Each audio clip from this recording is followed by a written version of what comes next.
காலை வணக்கத்தை தெரிவித்துக் கொள்கின்றோம். அதே நேரத்தில் உங்களுக்கு இந்த அற்புதமான நன்னாளில் குடியரசு தின நல்வாழ்த்துக்களையும் தெரிவித்துக் கொள்கின்றோம். நேற்று நம்முடைய பாரத அரசு, பாரத பிரதமர் நரேந்திர மோடி அவர்கள் இந்த குடியரசு விழாவுக்காக பத்மா விருதுகளை அறிவித்திருக்கின்றார்கள். அதில் மிக முக்கியமாக தமிழகத்திற்கு 2 பத்ம விபூஷன் கொடுத்துருக்குறாங்க. 2 பத்ம விபூஷன் கொடுத்துருக்குறாங்க. நாட்டிய கலையில், கலாச்சாரத்தில் சிறந்து விளங்கக்கூடிய பத்மா சுப்பிரமணியம் அவர்களுக்கு, வைஜெயந்தி பாலி அவர்களுக்கு 2 பேர்த்துக்கும் பத்ம விபூஷன் விருது. அதன் பிறகு பத்ம பூஷன் விருது நம்முடைய மறைந்த கேப்டன் ஐயா விஜயகாந்த் அவர்களுக்கு நம்முடைய பாரத பிரதமர், நம்முடைய மத்திய அரசு அறிவித்திருக்கின்றார். குறிப்பாக கேப்டன் அவர்களுடைய சேவை ஏழை மக்களுக்கு எந்த அளவுக்கு கேப்டன் அவர்கள் இதயத்தில் இருந்தார். பிரதமர் அவர்கள் திருச்சி வந்தபோதும் சரி, அந்த பொது நிகழ்ச்சியிலும் சரி, கேப்டன் அவர்களுக்கு தன்னுடைய இரங்கல் செய்தியை தெரிவித்திருந்தார்கள் பொதுக்கூட்டத்தில். ஆனால் இன்னைக்கு கேப்டன் அவர்களுக்கு இந்தியாவில் இருக்கக்கூடிய ஒரு உயரிய விருதாக இருக்கக்கூடிய பத்ம பூஷன் நம்முடைய கேப்டன் விஜயகாந்த் அவர்களுக்கு கிடைத்திருப்பது எங்கள் அனைவருக்கும் கூட பெரும் மகிழ்ச்சியை தருது. அதை தாண்டி பத்மஸ்ரீ விருதுகள் நம்ம பார்க்குறோம். அடையாளம் தெரியாத மனிதர்களை கண்டெடுத்து ஊக்கப்படுத்தி அற்புதமான மனிதர்களை நம் முன்னால் மறுபடியும் இந்த பத்மஸ்ரீ விருதுகள் நம்ம முன்னாடி நிறுத்தி இருக்கின்றார்கள். மிகுந்த மகிழ்ச்சி, ரொம்ப சந்தோஷம். நேற்று பத்மா விருது தமிழகத்திற்கு ஒரு பெரிய கௌரவம் கொடுத்து பத்ம விபூஷன் மொத்தம் 5ல் 2 தமிழ்நாடு, பத்ம பூஷன் அதில் 1 நம்முடைய கேப்டன், பத்மஸ்ரீ இதெல்லாம் கொடுத்துருக்காங்க. அதனால் பிரதமர் அவர்களுக்கு தமிழக மக்கள் சார்பாக, தமிழக பாரதிய ஜனதா கட்சி சார்பாக எங்களுடைய நன்றிகளை தெரிவித்துக் கொள்கின்றோம். இரண்டாவதுங்கன்னா, நாம் இன்னைக்கு கடலூர் பகுதியிலே தொடர்ந்து நம்முடைய யாத்திரை நடந்து கொண்டிருக்கிறோம். நேற்று கடலூரில் இருந்தோம், இன்னைக்கு கடலூர் பகுதியில் இருக்கோம், இப்போ பன்ருட்டியில் உங்களோட பேசிக் கொண்டிருக்கின்றோம். நேற்று 153வது ஜோதி பெருவிழா, வள்ளலார் ஐயா அருட்பெருஞ்சோதி அருட்பெருஞ்சோதி தனிப்பெருங்கருமை அருட்பெருஞ்சோதி என்கின்ற மந்திர வார்த்தைகளை நம்ம எல்லாம் சொல்ல வச்சவங்க, கருணையே கடவுள் என்று போதித்தவர்கள். அவர்களுடைய 153வது ஜோதி பெருவிழாவில் காவல்துறை அவர்கள் தடியடி நடத்தியிருப்பது எந்த காரணத்திலும் கூட ஏற்றுக்கொள்ள முடியாது. காரணம், ஐயா அவர்களுடைய ஃபிலாசபியே கருணை, ஃபிலாசபியே அன்பு.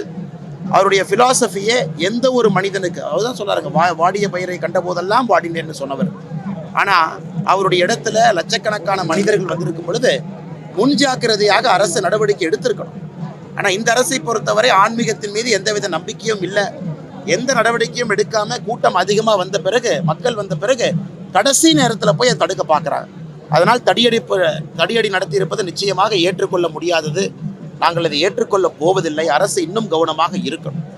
அதை தாண்டி சகோதர சகோதரிகள், உங்களுக்கு தெரியும், இந்த பகுதி நிறைய பிரச்சனைகள் இருக்குது. நெய்வேலி பிரச்சனைலாம் நம்ம சாயந்தரம் நெய்வேலியில் பேசுகிறோங்க ஐயா. அதில் மிக முக்கியமானது இந்த பகுதியை பொறுத்தவரை பலாப்பழம். பன்ருட்டி பலாப்பழம்னாவே ரொம்ப முக்கியம். கிட்டத்தட்ட 150 கிராமங்கள், ஆயிரக்கணக்கான ஏக்கரில் பலாப்பழம் விளைவிக்கிறாங்க. அதை தாண்டி 40,000 ஏக்கரில் முந்திரி. குறிப்பாக இந்த கடலூர் முந்திரி, பன்ருட்டி முந்திரி என்று சொன்னாலே உலகம் முழுவதும் செல்லக்கூடிய முந்திரி.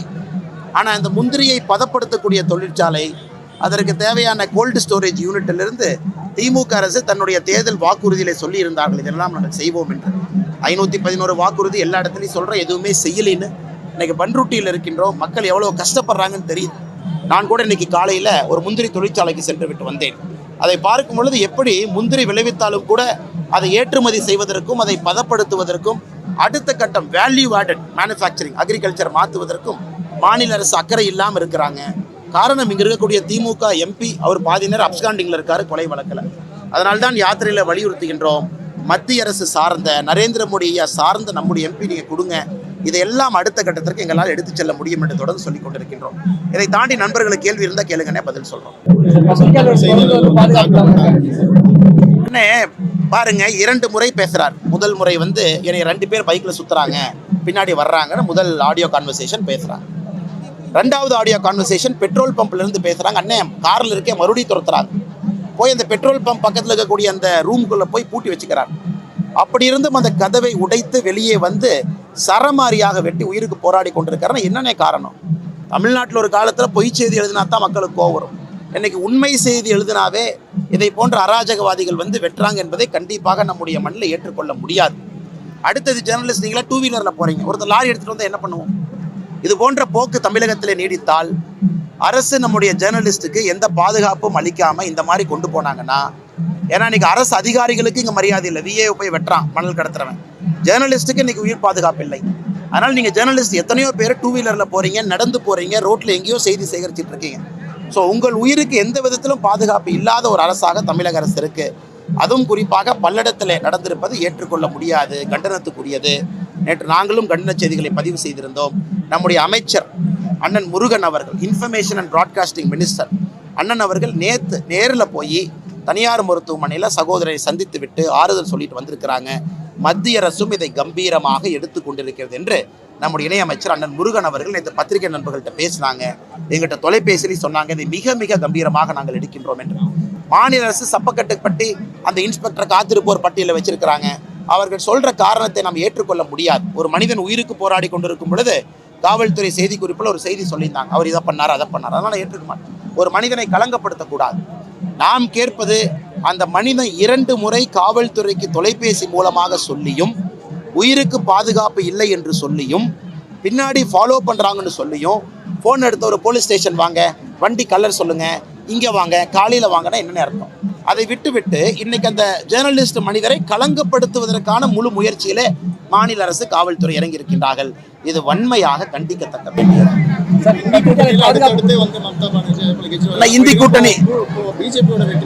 இந்தி கூட்டணியை பொறுத்தவரை என்ன, அது ஒரு சீட்டு கட்டு மாதிரிண்ணே. ஒரு ரவுண்டு குலுங்கும் போது ஒரு ஜோக்கர் வெளியே போயிடுவார். சீட்டு கட்டில் நம்மள சீட்டு வாழ விடுமல்லண்ணே. இப்போ முதல் ரவுண்டு குலுங்கிருச்சு, 2 பேர் எஸ்கேப் ஆயிட்டாங்க. அடுத்த ரவுண்டு திரும்ப குலுக்கி போடும்போது 2 ஜோக்கர் எஸ்கேப் ஆயிடுவாங்க. இப்போ நிதிஷ்குமார் அவர்கள் வெளியே வர்றாரு. மம்தா பானர்ஜி அவங்க தெளிவாக சொல்லிட்டாங்க, ஆனால் காங்கிரஸ் வெஸ்ட் பெங்காலில் ஜெயிச்சதே 2 சீட்டு, 6 சீட்டு கேட்டால் எப்படிங்க எனக்கு கொடுப்பாங்க? ஸோ மம்தா பானர்ஜி அவர்கள் எங்களுக்கு விருப்பம் இல்லை, காங்கிரஸ் தனியாக தான் போகணும், நாங்கள் தனியாக போகிறோன்ட்டாங்க. நிதிஷ்குமார் அவர்கள் எந்த நேரமும் வெளியே வரக்கூடும் என்கின்ற சூழல் இன்னைக்கு பீகாரில் இருக்குது. பஞ்சாபில் மண் அவர்கள் நாங்களும் வெளியே வர்றோங்கிறாங்க. ஹரியானாவில் இதே பிரச்சனை. எல்லா இடத்திலும் கூட ஏன்னா முரண்பாடுகள் இருக்கக்கூடிய சுயநலவாதிகள் மோடி அவர்களை வீழ்த்த வேண்டும் என்கின்ற ஒற்றை காரணத்திற்காக மக்களுடைய மனநிலைக்கு எதிர்ப்பாக இவர்கள் ஒன்று சேர்ந்தால் இதுதான் நடக்கும்னு தொடர்ந்து நம்ம சொல்கிறோம். தொடர்ந்து நம்முடைய தலைவர்கள் பேசி கொண்டிருக்கின்றோம். இன்றைக்கி பீகாரில் இல்லை, வெஸ்ட் பெங்கால் இல்லை, பஞ்சாபில் இல்லை, ஹரியானாவில் இல்லை, ஒரு இடத்திலும். தமிழ்நாட்டில் 28ஆம் தேதி தொகுதி பங்கீடு நடக்குது. இங்கே பாப்பா என்ன நடக்குது? 28ஆம் தேதி தமிழகத்தில் தொகுதி பங்கீடு நடக்குது. காங்கிரஸ் திமுகலாம். ஏன்னா மக்களுக்கு தெரியும், முரண்பாடு இருப்பவர்கள் சுயநலவாதிகள் ஒன்றாக சேர்ந்து மோடி என்கின்ற நல்ல மனிதரை எதிர்த்தால் மக்கள் அதை பொறுத்து கொள்ள மாட்டார்கள் என்பது இந்தி கூட்டணிக்குள்ளே ஏற்பட்டிருக்கக்கூடிய விரிசல் நமக்கு ஒரு பாடமாக காட்டுகிறது. ராமர் கோயில் பிரம்மாண்டமாக ஒரு நிகழ்ச்சி பண்ணீங்க, ஆனால் அதை வச்சு மதத்தை வைத்து பாஜக அரசியல் பண்ணீங்கன்னா, பாஜக எப்பொழுதுமே மதத்தை வைத்து அரசியல் பண்ணலீங்கன்னா ஒரு விஷயத்தை புரிஞ்சுக்கணுங்கன்னா, அதாவது பாரதிய ஜனதா கட்சியை பொறுத்தவரை பிரதமர் மோடி அவர்களை பொறுத்தவரை 19 விருதுகள் வேறு வேறு நாடுகள் அமைப்புகள் கொடுத்துருக்கிறாங்க.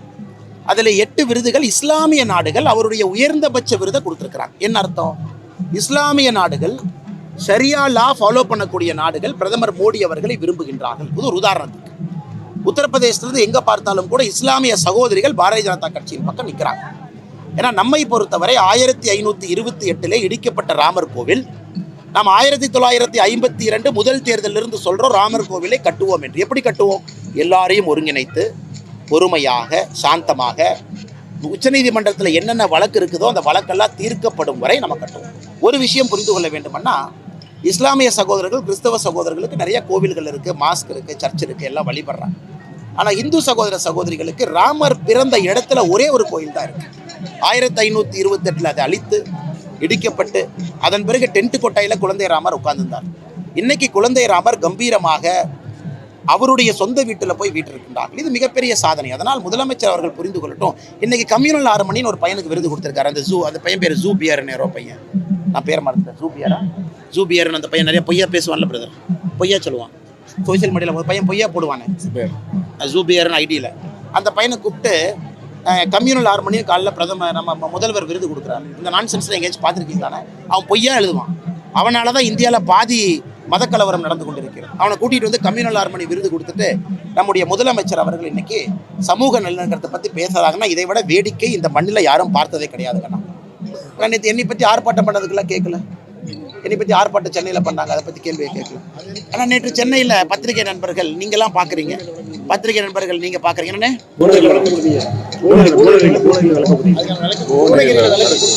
வேலை கொடுத்துனானே அண்ணே, அதானே உண்மை. இப்போ பாருங்கண்ணே, நக்கீரன் கோபால் அன்னைக்கு எவ்வளோ மீச இருக்கோ அந்த அளவுக்கு மூளை இருந்தால் நக்கீரன் நல்லா இருக்கும். நக்கீரன் கோபாலனுக்கு மீசை இருக்கும் அளவுக்கு மூளை இருந்தால் நக்கீரன் பத்திரிக்கை நல்லா ஓடும். ஆனால் மீசை இருக்கிற அண்ணுக்கு அளவுக்கு மூளை இல்லை. இந்து ராம் அவர்கள் சகோதரர் வினோத் செல்வம் ஹார்பர் தொகுதியில் போட்டியிட்ட பொழுது சகோதரர் வினோத் செல்வத்தை எதிர்த்து பிரச்சாரம் பண்ணார். ஒரு ஆளுங்கட்சியினுடைய பிரச்சாரத்தை இந்து பத்திரிகையினுடைய அதற்கு முன்பு எடிட்டர் தலைவராக இருந்த ராம் அவர்கள் ஹார்பர் தொகுதியில் போய் உட்கார்ந்து பிரச்சாரம் பண்ணி சகோதரர் வினோத் செல்வத்துக்கு எதிராக போய் பேம்ப்ளெட் எல்லாம் கொடுக்குறார். இன்னைக்கு அவர் நடுநிலைமையை போல பேசுகிறார். தமிழ்நாட்டில் ஆச்சரியம் என்னன்னானே, உங்களை போன்று வெயிலில் நின்று நீங்கள் வாங்குற 10,000 15,000 20,000 சம்பளத்தை நேர்மையாக நாணயமாக வேலை செஞ்சு நீங்கள் தூக்குற ஒரு பேக் 4-5 கிலோ வெயிலில் நின்று நாங்கள் எங்கே இருந்தாலும் கூட அந்த இடத்துல செய்தியை சேகரித்து நீங்கள் என்னை கிரிட்டிசைஸ் பண்ணால் நாங்கள் ஏற்றுக்கிறோம். உங்களுக்கு முழு தகுதி இருக்குது, உரிமை இருக்குது, நீங்கள் களத்தை பார்க்குறீங்க. ஆனால் எதுவுமே இல்லாமல் ஒரு ஆளுங்கட்சியை சார்ந்து இருக்கக்கூடிய ஜேர்னலிஸ்ட்டு இன்றைக்கி கிரிட்டிசைஸ் பண்ணுறாங்கல்ல, இதை ஏற்றுக்கொள்ள முடியாது. 14 பேர் மேடையிலிருந்து பேசுகிறாங்க, அதை கேட்பதற்கு 10 பேர் அந்த கட்சியினுடைய கேமராமேன், அந்தந்த தொலைக்காட்சி கேமராமேன் மொத்தமாக 10 பேர் 40 பேர் சேர்ந்து ஒரு போராட்டம் போடுறாங்க. அதில் நக்கீரன் கோபால் அவர்கள் ரொம்ப தவறாக பேசியிருக்காரு. அதுக்கெல்லாம் நான் விளக்கம் கொடுக்க போகிறது இல்லைன்னு. அவர் மீசை இருக்கும் அளவுக்கு மூளை இருந்தால் நக்கீரன் பத்திரிகை நல்லா இருக்கும். அதனால தான் இன்னைக்கு தமிழ்நாட்டில் நம்பர் 1 மஞ்ச பத்திரிகையாக நக்கீரன் இருக்குது. என்ன பண்ணுறது, நம்முடைய சாபக்கேடு நம்ம நாட்டில் இருக்குது. 2 வருஷத்தில் நிறைய திட்டம் செயல் திட்டம் திமுக நிறைவேற்றிருக்காங்க.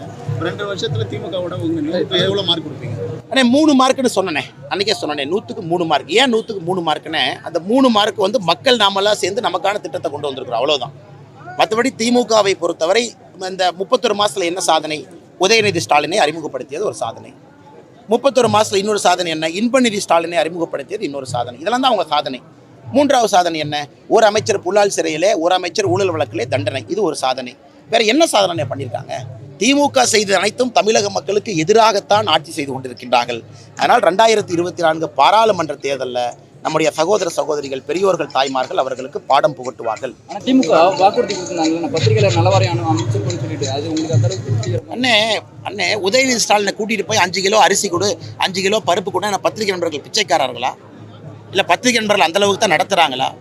திமுகவை சார்ந்த சில பேர் உதயநிதி ஸ்டாலினை கூட்டிகிட்டு சென்னை வெள்ளத்தில் பத்திரிகையாளர் பாதிக்கப்பட்டாங்க, 5 கிலோ அரிசி கொடு, 2 கிலோ பருப்பு கொடுனா உண்மையாலே கேட்குற பத்திரிகை நண்பர்கள் பிச்சைக்காரர்களா? பத்திரிகை நண்பர்கள் அதெல்லாம் கேட்கல. அரிசி பருப்பு கேட்கலீங்கண்ணா, நலவாரியம் கேட்குறான். ஒரு ஹானஸ்ட்டாக வாழ்றதுக்கு ஒரு செக்யூரிட்டி கேட்குறான்.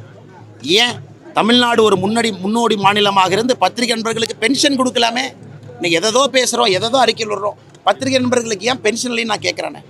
நைட்டு வேலை செய்கிறீங்க, காலையில் 4 மணிக்கு வேலை செய்கிறீங்க, ரிஸ்கிடாக ஃபஸ்ட்டு நீங்கள் தான் போகிறீங்க, எங்கே இருந்தாலும் முதலாளாக நீங்கள் ஓடுறீங்க. பத்திரிகை நண்பர்களுக்கு பென்ஷன் பாரதிய ஜனதா கட்சி வந்தால் நாங்கள் கொடுப்போம். நாங்கள் ஆன் ரெக்கார்ட் நாங்கள் சொல்கிறோங்கண்ணா. பாரதிய ஜனதா கட்சி மக்களுடைய அன்பை பெற்று தமிழகத்தில் ஆட்சி அமைக்கின்ற முதல் நாளில் பத்திரிகை நண்பர்களுக்கு பென்ஷன் கொடுக்க ஆரம்பிப்போம். எப்படி பத்திரிகை நண்பர்களும் முன்கள பணியாளர்களாகத்தான் நாங்கள் பார்க்குறோம். ஆனால் இவங்க பத்திரிகை நண்பர்கள் சில பேர்த்த பயன்படுத்தி ஐடியாலஜிக்கல் பேஸில் ட்ராமா பண்ணுறாங்க. இவங்களுக்கு உண்மையான பத்திரிகையாளர் மீது எந்தவித அக்கறையும் திமுகவுக்கு இல்லை. ஆனால் பப்ளிக்குடைய பிரதான கோரிக்கைன்னு அரசியல் மாற்றம் வேண்டும் சார். குறிப்பாக பண்ருட்டி போன்ற வளர்ச்சி குறைவாக இருக்கக்கூடிய பகுதி. நாங்கள் அதே கடினமான வேலையை பார்க்குறோம். எங்கள் ஊருக்கு வளர்ச்சியே வரல. தமிழ்நாட்டில் 4 மாவட்டங்கள் மட்டும்தான் வளர்ச்சியில் இருக்குது. சென்னை, செங்கல்பட்டு, காஞ்சிபுரம், கோயம்புத்தூர் 32 விழுக்காடு வளர்ச்சி அவங்ககிட்ட தான் இருக்குது. நம்மகிட்ட ஒன்றுமே இல்லைன்னா நம்ம எல்லாம் ஆட்சியாளர்கள் மறந்துட்டாங்களே. ரூரல் ஏரியாவை மறந்துட்டாங்க, தென் தமிழகத்தை மறந்துட்டாங்க, விவசாயம் பொய்த்து போச்சு, தண்ணி இல்லைன்னு. ஆனால் மிக தெளிவாக மக்கள் தமிழக அரசியலை கணித்திருக்கின்றார்கள். வளர்ச்சி என்பது Tier 2 Tier 3 சிட்டியை தொடாமல் போயிட்டுருக்கு. இதை மக்கள் தெளிவாக உணர்ந்திருக்கின்றார்கள். வேலை இல்லாத இளைஞர்கள் அதிகமாக இருக்கின்றார்கள். விவசாய பெருமக்களுக்கு தண்ணி இல்லாமல் விவசாயம் பொய்த்து போக ஆரம்பித்திருக்கிறது. நகர்ப்புறத்தில் மட்டுமே வளர்ச்சி கொஞ்சூண்டு இருக்குது, கிராமப்புறத்தில் எந்த விதமான வளர்ச்சியும் இல்லை என்பது இந்த யாத்திரையில் மக்களுடைய முதல் கருத்து. 2வது, ஊழல் இல்லாத சமுதாயத்தை உருவாக்க வேண்டும் என்பது மிக மிக முக்கியமான கருத்து. எல்லாவற்றையும் தாண்டி மோடி அவர்கள் 3வது முறையாக ஆட்சிக்கு வர வேண்டும் என்பதில் தெளிவாக இருக்காங்க.